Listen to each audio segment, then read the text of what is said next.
तो चलिए विद्यार्थी, कल के लिए आप लोग के लिए बीच लेकर आ चुके हैं साइंस का। ठीक है, साइंस का आप लोग को लेकर आ चुके हैं सब्जेक्टिव और ऑब्जेक्टिव, जो कि आप लोग का वायरल प्रश्न पत्र आज जो मैथ के था इसी की तरह आपको ये भी साबित होने वाला है। तो सभी विद्यार्थी लोग इस वीडियो को जरूर देखेंगे जो है 23 में मैट्रिक बोर्ड एग्जाम दे रहे हैं। ठीक है, तो आप लोग एग्जाम हॉल में जाने से पहले सभी वीडियो जितना भी आप लोग को प्रोवाइड कराया जा रहा है जरूर देखेंगे, क्योंकि आप लोग जो भी क्वेश्चन करवा रहे हैं वही सीधा आपका बोर्ड एग्जाम में आ रहा है। ठीक है, तो आप लोग सभी क्वेश्चन को देख कर जाएंगे और इस वीडियो में अंत तक बनेंगे ताकि सभी क्वेश्चन आपका साइंस का क्लियर हो जाए और एग्जाम में अच्छे से लिख पाएंगे।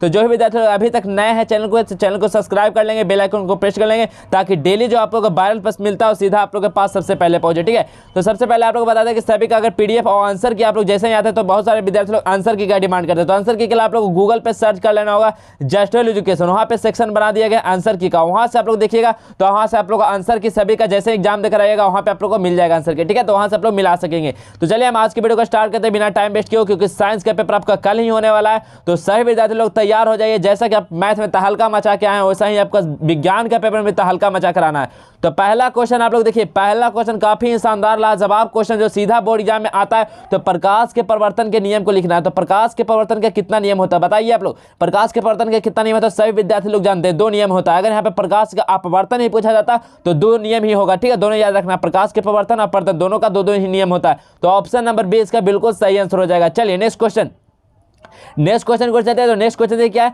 प्रकाश का वेग सबसे अधिकतम होता है। प्रकाश का वेग सबसे अधिकतम किसका होता है? तो प्रकाश का वेग सबसे अधिकतम याद रखना है कि सबसे ज्यादा जो होता है प्रकाश का वेग वो किसमें होता है? तो निर्वात में होता है। ठीक है, निर्वात में हवा की चाल कितना होता है ये भी याद रखना है। निर्वात में हवा की चाल कितना होता है? 3 × 10⁸ मीटर पर सेकेंड होता है। कितना होता है विद्यार्थी? 3 × 10⁸ मीटर सेकेंड निर्वात में हवा की चाल होता है। ठीक है, ये भी क्वेश्चन ऑब्जेक्टिव में आया तो आप लोग सही करके आना। तो बताइए प्रकाश का वेग सबसे अधिकतम निर्वात में हो जाएगा। ऑप्शन नंबर डी बिल्कुल सही आंसर हो जाएगा। चलिए नेक्स्ट क्वेश्चन को चलते हैं। नेक्स्ट क्वेश्चन क्या है? प्रकाश का वर्ण विक्षेपण। ठीक है, प्रकाश का जो वर्ण विक्षेपण होता है ये किस उपकरण से संभव होता है? तो प्रकाश का जो वर्ण विक्षेपण किस उपकरण से संभव होता है? दर्पण से होता है, लेंस से होता है, या प्रिज्म से होता है, या कांच की सिल्ली से होता है? तो बताए प्रकाश का वर्ण विक्षेपण किस इंस्ट्रूमेंट से हम लोग यहाँ पे इसको इंस्पेक्शन करते हैं? तो क्या हो जाएगा? थर्ड का सही आंसर प्रिज्म से करते हैं। किसका? प्रकाश का वर्ण विक्षेपण हम लोग प्रिज्म द्वारा करते हैं। ठीक है, प्रिज्म द्वारा ही करते हैं। तो क्या हो जाएगा? ऑप्शन नंबर सी इसका बिल्कुल सही आंसर हो जाएगा, प्रिज्म से। चलिए नेक्स्ट क्वेश्चन को चलिए। नेक्स्ट क्वेश्चन क्या? सामान्य नेत्र। ठीक है, सामान्य नेत्र के लिए स्पष्ट दृष्टि की न्यूनतम दूरी कितनी होती है? सामान्य नेत्र के लिए जो स्पष्ट न्यूनतम दूरी होती है वो कितनी होती है? तो 25 सेंटीमीटर। ये सब क्वेश्चन बहुत बार आप लोग करवाए हैं, सभी विद्यार्थी लोग इसको पता होगा। तो 25 सेंटीमीटर सामान्य दृष्टि के लिए न्यूनतम दूरी। और अधिकतम की बात किया जाए तो अधिकतम के लिए कितना होता है? अनंत होता है। ठीक है, बिल्कुल कंफ्यूज नहीं होता। न्यूनतम के लिए 25 सेंटीमीटर याद रखना, 25 सेंटीमीटर होना चाहिए, 25 मीटर नहीं। ठीक है, ऑप्शन को देख के मारेंगे तो 25 सेंटीमीटर बिल्कुल सही आंसर हो जाएगा। चलिए नेक्स्ट क्वेश्चन के चलने से पहले आप लोग बता दें कि जैसे आज आप लोग तहलका मचा के वैसे ही कल का एग्जाम है भी आप लोग को तहलका मचा देना। तो इसलिए बोलते हैं आप लोग वीडियो में अंत तक बने, क्योंकि आप लोग के लिए सब वायरल प्रश्न पत्र होने वाला। ठीक है, क्योंकि हम वही क्वेश्चन लाते हैं जो सीधा आपका बोर्ड एग्जाम में पूछा जाएगा। तो इसलिए बोलते हैं सभी विद्यार्थी लोग अंत तक बने रहकर आप लोग जरूर सभी वीडियो को देखते जाइएगा। ठीक है, क्योंकि सारा पेपर का आप लोग इसी प्रकार का देंगे और सीधा जो बोर्ड एग्जाम में लड़ने वाला है। ठीक है, बताइए एक प्रिज्म कितने सतह से घिरा रहता है? जो एक प्रिज्म होता है वो कितने सतहों से घिरा होता है? तो प्रिज्म जब वर्ण विक्षेपण से हम लोग उसको क्या करते हैं? इंस्पेक्शन करते हैं उसके द्वारा वर्ण विक्षेपण के लिए। और लेकिन यहाँ पे पूछा कि प्रिज्म कितने सतह से घिरा होता है? 5 सतह, 4 सतह या 3 सतह? कितने सतह से घिरा होता है? 5 सतह से प्रिज्म घिरा होता है। ऑप्शन नंबर ए बिल्कुल सही हो जाएगा, याद रखना है। चलिए नेक्स्ट क्वेश्चन को चलते हैं। नेक्स्ट क्वेश्चन क्या है? किस दर्पण से हमेशा वस्तु से छोटा प्रतिबिंब प्राप्त होता है? ऐसा कौन सा दर्पण है जिससे हम लोग क्या बोलते हैं जो वस्तु है उससे हम लोग को प्रतिबिंब जो मिलता है वो छोटा मिलता है? तो समतल दर्पण में तो आप लोग को सेम साइज का ही मिलता होगा।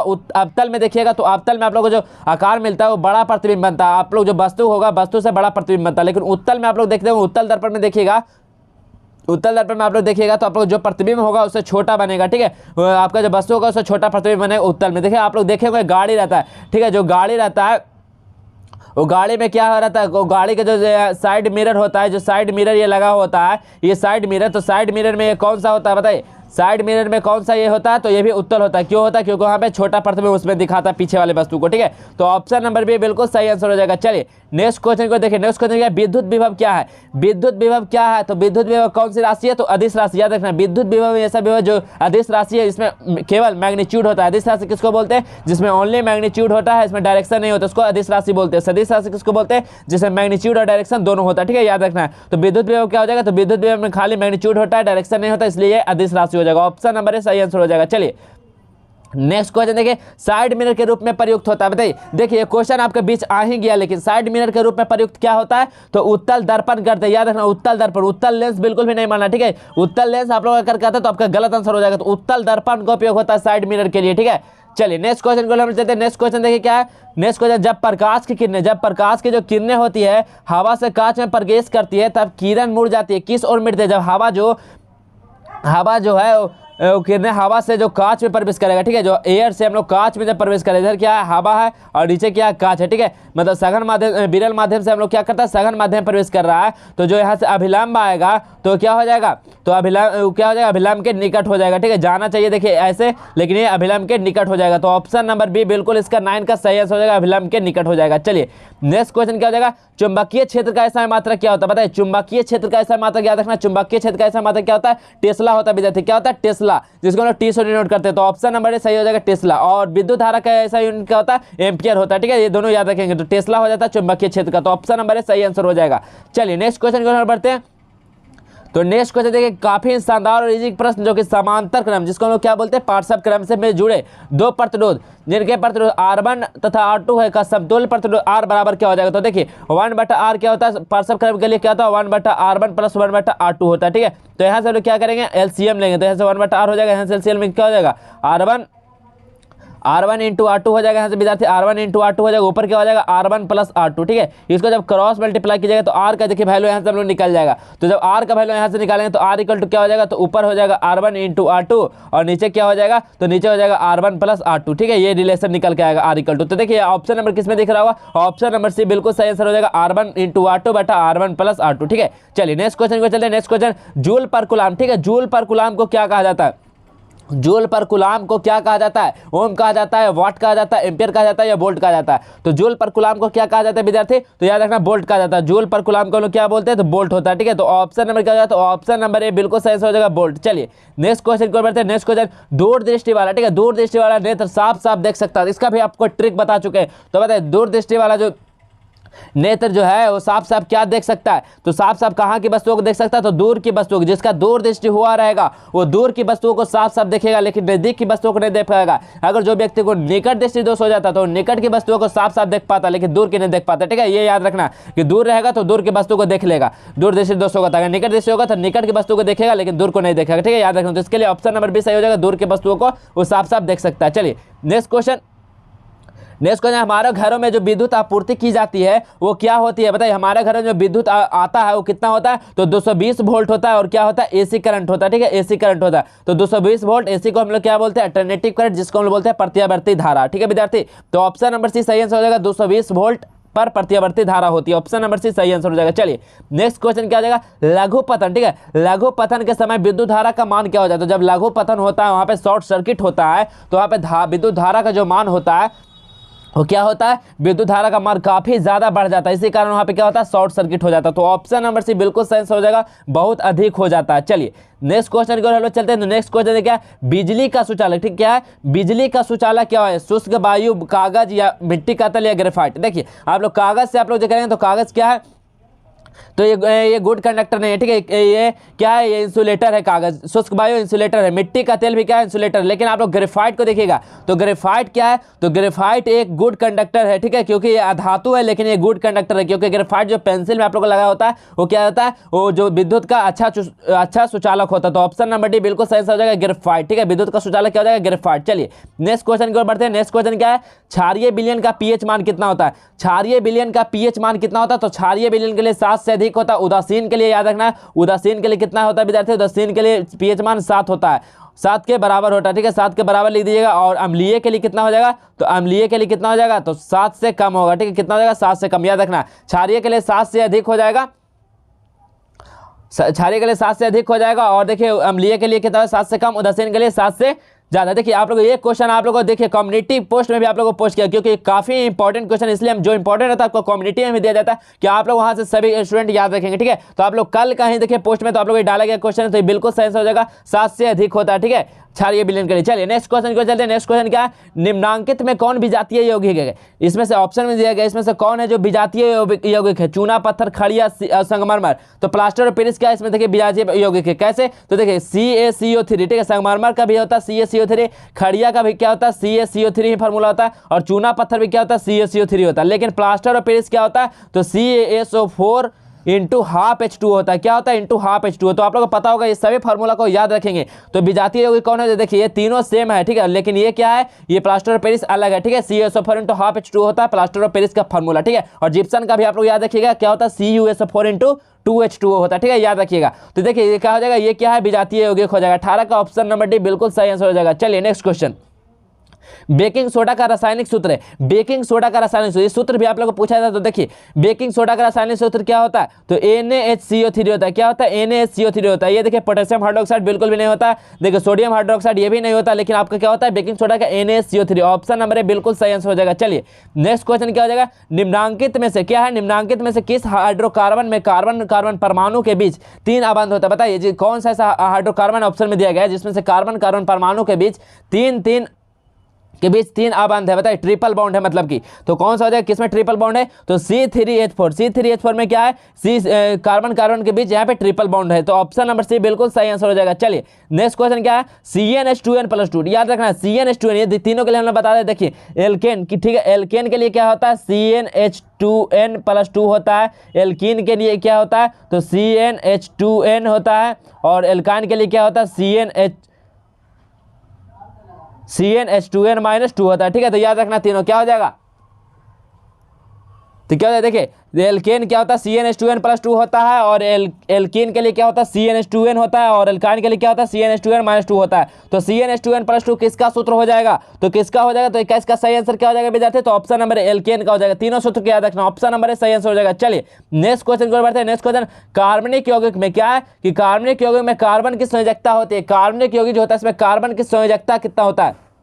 तो बताइए कार्बन कितना होता है? तो कार्बन का परमाणु संख्या कितना होता है? तो 6 होता है। कितना होता है? 6 होता है। तो इसलिए ये कितना हो जाएगा? तो देखिए 2 और 4 का फॉर्मूला टूटेगा तो इसका संयोजकता कितना हो जाएगा? 4 हो जाएगा। ऑप्शन नंबर क्या होगा? तो ऑप्शन नंबर सी बिल्कुल सही आंसर 4 हो जाएगा। चलिए नेक्स्ट क्वेश्चन, आम्लराज में, ठीक है, आम्लराज में जब HCl और HNO3 को अनुपात में जब मिलाते हैं तो कितना रेशियो में मिलाते हैं? तो 23 का सही आंसर क्या हो जाएगा? 3:1 में मिलाते हैं, ठीक है, याद रखना ये पैटर्न को याद रखना। पहले HCl और उसके बाद HNO3 रहेगा तो 3:1 हो जाएगा। अगर पहले आप लोग से दिया गया कि HNO3 और उसमें हम लोग HCl को मिलाते हैं तब 1:3 होगा, ठीक है। तो यहाँ पे देखिए पहले HCl है तो 3:1 हो जाएगा। ऑप्शन नंबर ए सही आंसर हो जाएगा। चलिए नेक्स्ट क्वेश्चन क्या है, हमारा शरीर क्या है, हमारा शरीर का जो pH मान के किस सीमा में सही तरीके से कार्य करता है? कितना हम लोग का शरीर में pH मान रहता है तो हम लोग को सही तरीके से शरीर वर्क करता है?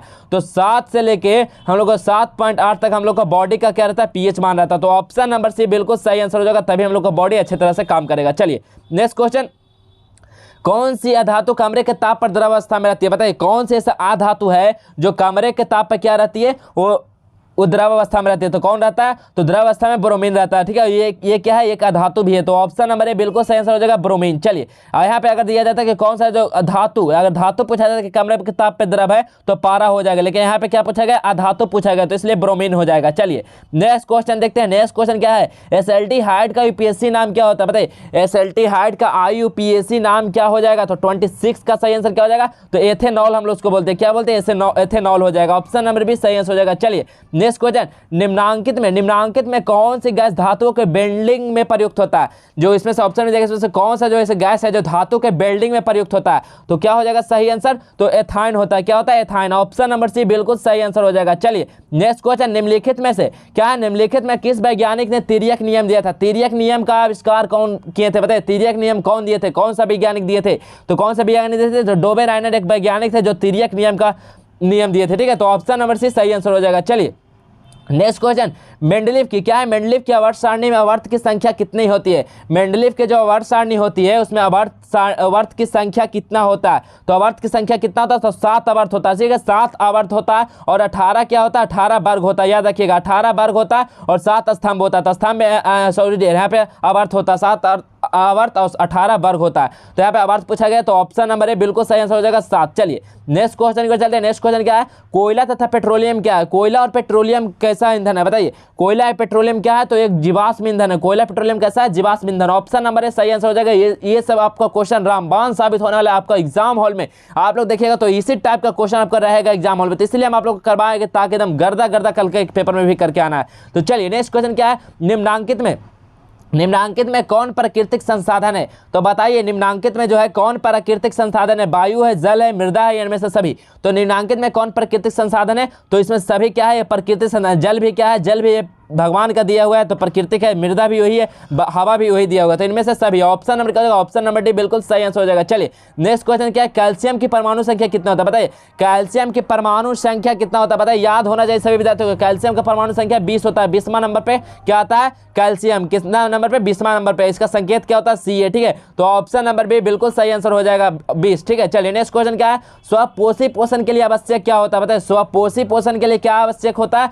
तो उसमें क्लोरोफिल होना चाहिए, कार्बन डाइऑक्साइड तथा जल होना चाहिए, सूर्य का प्रकाश भी मिलना चाहिए, ठीक है। ये तीनों क्या होता है, आवश्यक होता है, तो इसलिए ऑप्शन नंबर डी बिल्कुल सही आंसर हो जाएगा 33 का, इनमें सभी। चलिए नेक्स्ट क्वेश्चन क्या हो जाएगा, निम्नलिखित में से कौन एक अपघातक है, बताइए इनमें से कौन है जो एक अपघातक है, तो 34 का सही आंसर क्या हो जाएगा, तो बैक्टीरिया क्या है, ये अपघातक है। ऑप्शन नंबर बी सही आंसर हो जाएगा। चलिए नेक्स्ट क्वेश्चन क्या है, एक लिंगी पुष्प का उदाहरण क्या हो जाएगा, एक लिंगी पुष्प कौन सा है, पपीता है, उड़हुल है, सरसों है, इनमें से कोई नहीं। तो एक लिंगी पुष्प का कौन उदाहरण हो जाएगा विद्यार्थी, तो पपीता क्या है, तो पपीता एक लिंगी है, ठीक है, एक लिंगी फूल है। तो ऑप्शन नंबर क्या, ऑप्शन नंबर ए बिल्कुल सही आंसर हो जाएगा पपीता। चलिए नेक्स्ट क्वेश्चन मेंडलीफ ने अपने प्रयोग में किस पौधे का चयन किया था, जो मेंडलीफ थे वो अपने पौधों का जो प्रयोग किस पौधे पे, अपना एक्सपेरिमेंट जो किए थे कौन सा पौधे पे, तो मटर का पौधा था, ठीक है, याद रखना मटर के पौधा पे क्या किए थे मेंडलीफ साहब ने, एक्सपेरिमेंट किए थे पहले। तो ऑप्शन नंबर सी सही आंसर हो जाएगा मटर। चलिए नेक्स्ट क्वेश्चन, जीव, ठीक है, जीव किस प्रक्रम द्वारा अपनी संख्या में वृद्धि करते हैं, जो जीव होते हैं ये किस प्रक्रम द्वारा अपनी संख्या में वृद्धि करते हैं, तो किस प्रक्रम द्वारा करते हैं, तो ये जनन द्वारा। क्या करते हैं, जो जीव होते हैं जनन द्वारा अपनी संख्या में वृद्धि करते हैं, तो ऑप्शन नंबर बी बिल्कुल सही आंसर हो जाएगा जनन। चलिए नेक्स्ट क्वेश्चन देखिए क्या है, नर युग्मक और मादा युग्मक के संगलन को कहते हैं हम लोग क्या बोलते हैं, नर युग्मक और मादा युग्मक जो संगलन होता है उसको हम लोग क्या कहते हैं, तो उसको क्या कहते हैं विद्यार्थी, तो उसको निषेचन कहते हैं, निषेचन। ऑप्शन नंबर डी सही आंसर हो जाएगा निषेचन। चलिए नेक्स्ट क्वेश्चन, स्त्री केसर का आधारीय क्या है, स्त्री केसर का आधारीय भाग कहलाता है, स्त्री केसर का जो आधारीय भाग कहलाता है वो क्या भाग, वो कौन सा भाग कहलाता है, तो अंडाशय। अंडाशय क्या कहलाता है, जो स्त्री भाग का आधारीय भाग कहा जाता है, तो ऑप्शन नंबर डी बिल्कुल सही हो जाएगा अंडाशय। चलिए नेक्स्ट क्वेश्चन, नेक्स्ट क्वेश्चन क्या है, कौन सा रक्त समूह सभी समूहों से रक्त ले सकता है, ऐसा कौन सा बताइए, रक्त का जो ब्लड का ऐसा कौन सा समूह है जो सभी का वो ब्लड ले सकता है, ठीक है, ले सकता है लेकिन दे नहीं सकता, तो बताइए कौन हो जाएगा, तो 40 का सही आंसर क्या हो जाएगा, तो ए बी क्या है, ये सभी का ब्लड ले सकता है। ऑप्शन नंबर ए बिल्कुल सही आंसर हो जाएगा ए बी। चलिए मेंडल का प्रथम नियम क्या था, बताइए मेंडल का जो प्रथम नियम था वो प्रथम नियम क्या कहलाता, तो क्या कहलाता, तो पृथक्करण का नियम कहलाता। ऑप्शन नंबर बी बिल्कुल सही आंसर हो जाएगा 41 का पृथक्करण का नियम। चलिए नेक्स्ट क्वेश्चन क्या जाएगा, निम्नांकित में से कौन पुनरुद्भवन का उदाहरण है, बताइए निम्नांकित में कौन है जो पुनरुद्भवन का उदाहरण है, तो कौन है, तो 42 का सही आंसर क्या हो जाएगा, हाइड्रा क्या है, वो पुनरुद्भवन का उदाहरण, मतलब ये स्वयं उत्पादित हो जाता है, तो हाइड्रा बिल्कुल सही आंसर हो जाएगा ऑप्शन नंबर बी। चलिए नेक्स्ट क्वेश्चन क्या हो जाएगा, गर्भपात की सुरक्षित अवधि कितनी होती है, बताइए गर्भपात की जो सुरक्षित अवधि होती है वो कितनी होती है, तो कितनी होती है विद्यार्थी, तो 6 महीने के भीतर। ऑप्शन नंबर बी बिल्कुल सही आंसर हो जाएगा, गर्भपात की सुरक्षित अवधि कितनी होती है, 6 महीने के भीतर। चलिए नेक्स्ट क्वेश्चन, भागते या दौड़ते समय, ठीक है, भागते या दौड़ते समय कौन सा हार्मोन सक्रिय होता है, भागते और दौड़ते समय जो हम लोग को बॉडी में कौन सा जो हार्मोन होता है जो सक्रिय रहता है, ठीक है, कौन सा रहता है विद्यार्थी, तो यहाँ पे इंसुलिन क्या रहता है, वो इंसुलिन जो हार्मोन है वो हम लोग को दौड़ते या भागते समय क्या रहता है, सक्रिय हो जाता है, तो ऑप्शन नंबर सी सही आंसर हो जाएगा।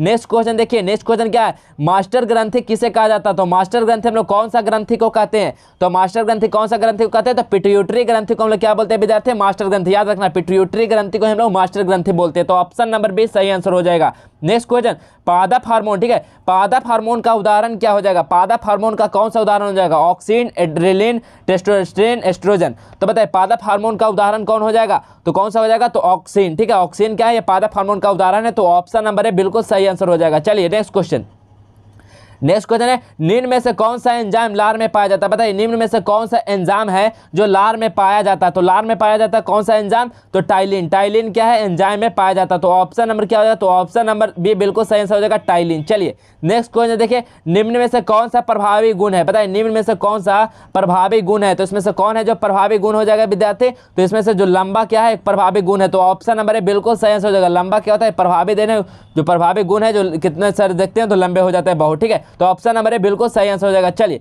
नेक्स्ट क्वेश्चन क्या हो जाएगा, लेंस सूत्र क्या है? लेंस सूत्र आप लोग से पूछा है, तो लेंस सूत्र क्या होता है? तो बताइए लेंस सूत्र क्या होता है? बहुत ही शानदार क्वेश्चन, और हमेशा ये क्वेश्चन बार बार पूछा जाता है। तो लेंस के लिए क्या होता है? 1/v - 1/e क्या होता है? 1/f होता है, ठीक है। तो लेंस का फॉर्मूला यही होता है। तो ऑप्शन नंबर सी इसका, ठीक है, 49 का ऑप्शन नंबर सी बिल्कुल सही आंसर हो जाएगा विद्यार्थी।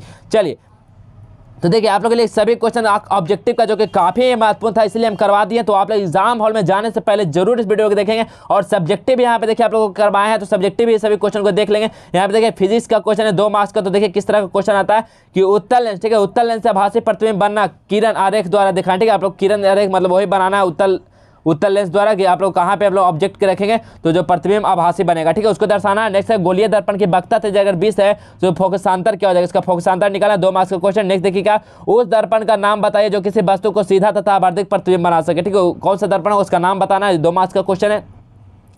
नेक्स्ट इसी प्रकार देखिए, सौर ऊर्जा का महत्व क्या होता है? बताना है आपको सौर ऊर्जा का क्या महत्व होता है, और ओम का नियम क्या होता है? बहुत इजी क्वेश्चन जो कि आप लोग आसानी से लिख पाएंगे। ओम का नियम क्या होता है? ठीक है, ओम का नियम क्या होता है? भी क्या होता है? इन्वर्सली प्रोपोर्शनल होता है 1/r का, ठीक है, यही होता है। तो यहाँ पे आप लोग लिख सकते हैं, ओम का नियम को आसानी से लिख पाएंगे। नेक्स्ट क्या है, विद्युत बल्ब में निष्क्रिय गैस क्यों भरी जाती है? ठीक है, विद्युत बल्ब में जो निष्क्रिय गैस क्यों भरी जाती है, इसको लिखना है। ग्रीन हाउस क्या है? ग्रीन हाउस इफेक्ट हम लोग क्या बोलते हैं, इसके बारे में आपको 2 मार्क्स का क्वेश्चन है। ये सभी क्वेश्चन को आप लोग लिखेंगे। बोल्ट की परिभाषा लिखिए। इस सभी क्वेश्चन देखिए लॉन्ग टाइप का क्वेश्चन में आप लोग को पूछा जाता है कि इंद्रधनुष क्या है, ठीक है, इंद्रधनुष क्या है और इसका निर्माण कैसे होता है, ये पूछा गया। विद्युत मोटर का एक स्वच्छ क्या है? विद्युत मोटर का एक स्वच्छ आप लोग को फिगर बनाना है, और इसका सिद्धांत और वर्किंग को आप लोग को लिखना है। 6 मार्क्स का क्वेश्चन है। इसी पर आप लोग केमिस्ट्री में देखेंगे तो केमिस्ट्री में इसी प्रकार का रहता है। ओजोन परत क्या है? लिटमस विलेन के बारे में क्या समझते हैं? सोडियम हाइड्रोजन कार्बोनेट किसी के बोलते हैं? इसको 2 उपयोग लिखिए।